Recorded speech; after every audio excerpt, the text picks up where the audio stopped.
విశ్వావసునామ సంవత్సరంలో జన్మరాశి లేదా నామరాశి వృషభ రాశిగా ఉన్నవాళ్ళు సంవత్సరం మొత్తం యోగించాలంటే, గ్రహదోషాలు తొలగింపజేసుకోవాలంటే ఎలాంటి ప్రత్యేకమైన విధి విధానాలు పాటించాలో నేటి శుభం లాభం అనే శీర్షికన పరిశీలిద్దాం.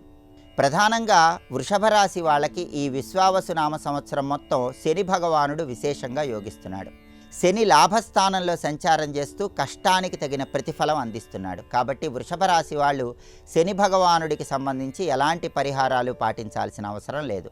అలాగే ఈ విశ్వావసునామ సంవత్సరం మొత్తం రాహు వృషభ రాశి వాళ్ళకి దశమంలో 10వ ఇంట్లో చాలా అద్భుతంగా మే 18 తర్వాత యోగిస్తున్నాడు. కాబట్టి మే 18 తర్వాత సంవత్సరం మొత్తం కూడా వృషభ రాశి వాళ్ళకి దశమంలో రాహు ప్రభావం వల్ల విదేశీయాన ప్రయత్నాలు విజయవంతం చేసుకోవచ్చు, జీవితంలో ఉన్నత స్థాయికి ఎదగవచ్చు, విదేశాలకు వెళ్ళి చదువుకోవటానికి, ఉద్యోగాలు చేసుకోవటానికి అదృష్టం చాలా చక్కగా ఉంది. అయితే ఈ విశ్వావసునామ సంవత్సరంలో మే 18 తర్వాత కేతుగ్రహ బలం అనేటటువంటిది ప్రధానంగా వృషభ రాశి వాళ్ళకి తక్కువగా ఉంది. కేతువు 4వ స్థానంలో సంచారం చేస్తున్నాడు. చతుర్థ కేతు దోషం ఉంది.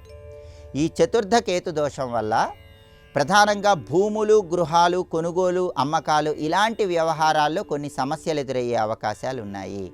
అలాగే ప్రధానంగా చతుర్థ కేతు దోషం వల్ల తల్లి తరపు ఆస్తిపాస్తులకు సంబంధించిన వ్యవహారాల్లో కొన్ని ఇబ్బందులు ఎదుర్కొనే అవకాశం ఉంది. తల్లి తరపు బంధువుల వల్ల కూడా కొన్ని సమస్యలు ఎదుర్కొనే అవకాశం ఉంది. ఈ చతుర్థ కేతు దోషాన్ని అధిగమించాలంటే ఈ సంవత్సరంలో వచ్చేటటువంటి మంగళవారాలు వృషభ రాశి వాళ్ళు శునకాలకు రొట్టె ముక్కలు ఆహారంగా వేయాలి. రొట్టె ముక్కల మీద కొద్దిగా నువ్వుల నూనె రాసి ఈ సంవత్సరంలో వచ్చే మంగళవారాలు శునకాలకు ఆహారంగా వేసినట్లయితే చతుర్థ కేతు దోషం నుంచి బయటపడవచ్చు. అలాగే ఈ సంవత్సరంలో వచ్చే మంగళవారాలు వీలైనప్పుడల్లా గణపతి ఆలయానికి వెళ్ళి గణపతి ఆలయ ప్రాంగణంలో కొబ్బరి నూనెతో దీపారాధన చేయండి.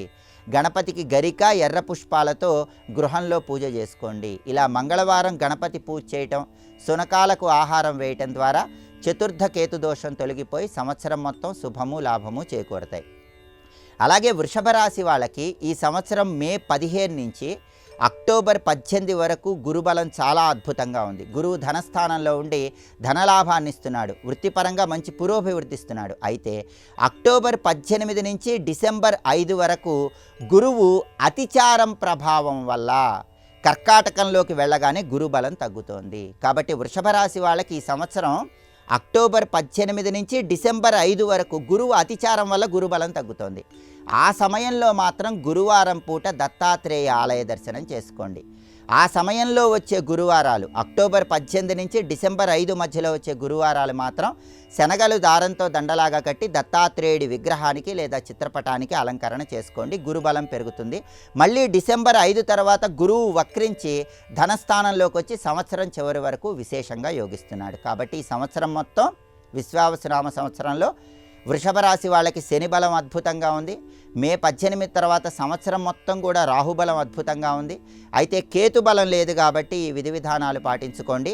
కేవలం గురువు అతిచారం వల్ల అక్టోబర్ 18 నుంచి డిసెంబర్ 5 వరకు మాత్రం గురువుకు సంబంధించిన ప్రత్యేకమైన విధి విధానాలు పాటించుకోండి. ఇలా చేస్తే విశ్వావసునామ సంవత్సరం మొత్తం వృషభ రాశి వాళ్ళు అదృష్టాన్ని, ఐశ్వర్యాన్ని అందిపుచ్చుకోవచ్చు.